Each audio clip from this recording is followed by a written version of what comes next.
Hello everyone, welcome to my channel Avi Static Features. So in the series of pharmacology, the next topic is last digestion and metabolism.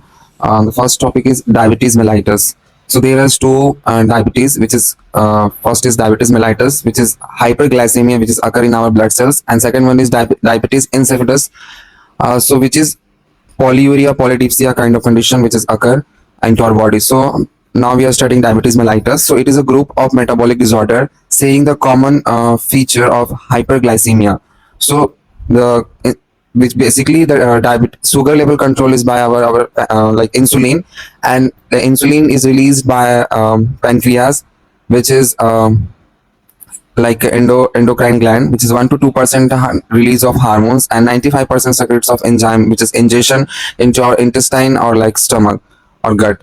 So diagnosed the blood glucose level becomes too high, so that is the blood vessels and into our cells. So insulin is to be reduced the during the meal if blood glucose level is too high. So insulin is to be released by the pancreas cells. So it reduce the blood glucose level and send into the different cell like liver cells, skeletal muscle cell, and adipose tissue to store over there.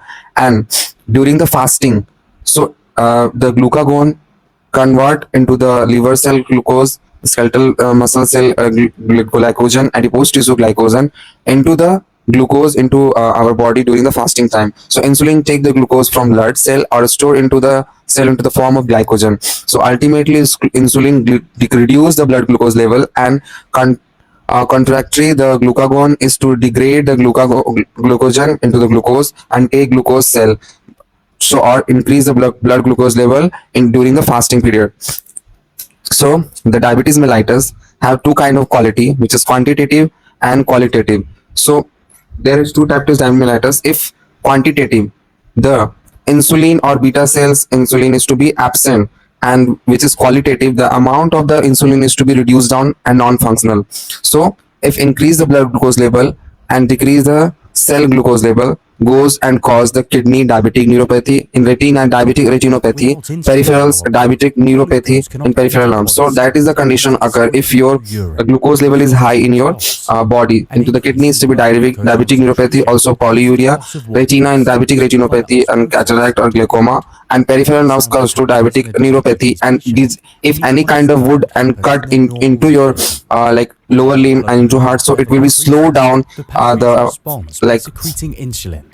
healing process into your body. It converts glucose to glycogen. So the type 1 diabetes mellitus, it's constitute about 10% cases of diabetes mellitus, which is juvenile onset diabetes, occurrence in younger, insulin dependent diabetes mellitus.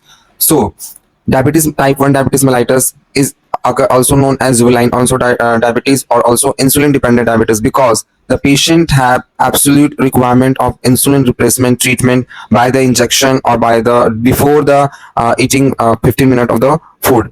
Next is to be type 2 diabetes mellitus. This type of comprise about 90% cases of diabetes mellitus, the maturity onset diabetes, which is occur in 45 plus age people, and non-insulin dependent diabetes mellitus if not recommendation of the taking any kind of insulin by the injection or any other hormone treatment. So in this type of diabetes mellitus, the insulin is present in our body but in the low amount or in the non-functional. So on that time the medication, there is a metformin, increase the blood glucose, like increase the insulin level release and control the blood glucose level. So pathogenesis of type 1 diabetes mellitus is to be body cannot make enough insulin. It can autoimmune disease in which islets of Langerhans, which is the cell of the liver, like pancreas, and destruction is caused primarily by immune effector cells, which is cytotoxic T cells reacting against endogenous beta cells, which is autoimmune. So it is like destruction of the beta cells or like endogenous beta cell, and it is an autoimmune disease caused to destruction of the 90% of the beta cell. So basically it is a juvenile onset of diabetes. So third is gestational diabetes during pregnancy, as usually around 24-week. Disease can affect both mother and their unborn children. So what is the pathogenesis of gestational diabetes? The placenta supplies the growing fetus with nutrients and water, and also produce a variety of hormones to maintain their pregnancy. So on that time the mother is taking too much nutrients, there is hormonal abnormalities, there is taking a different kind of supplements. So the sum of the hormones estrogen, cortisol, and human's placental lactogen. These hormones can blocking the effect of the insulin into the body, and ultimately the blood glucose level is to be high, and it cross the barrier and into send into the unborn child, into the fetus, so also called contra insulin effect. So the risk factor is to be fetus to be larger than normal, because too much glucose level accumulation into the placenta or into the interspacious sites of the babies, and women develop type 2 diabetes mellitus after the pregnancy. Next is to be pathogenesis of type 2 diabetes mellitus, is to be insulin resistance in the failure target tissue to respond to normal insulin. So the type 2 diabetes mellitus, insulin is there, but in the few amount, into the less amount.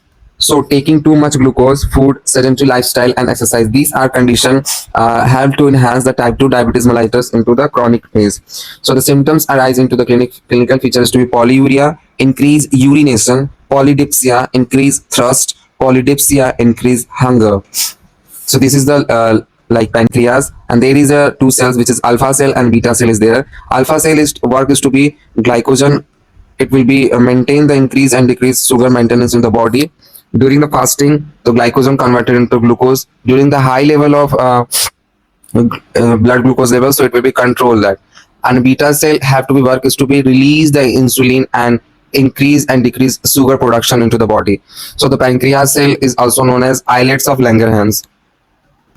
Next is to be which kind of drug have to be taken to management of the diabetes patient. So the first and common drug is metformin. Second one is sulfonylureas and SGLT2 inhibitors.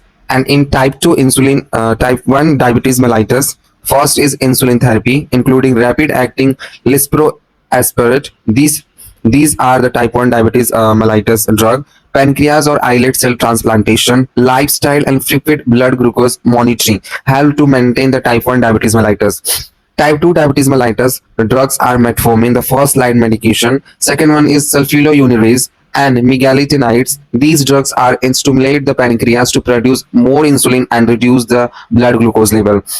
Third is gestational diabetes drug. So the drug is insulin can't cross the placenta, but metformin considered the safe during the pregnancy. If you are taking, so it can't go over there the placenta. So that is the diabetes mellitus. So you can write to the university exam. Thank you.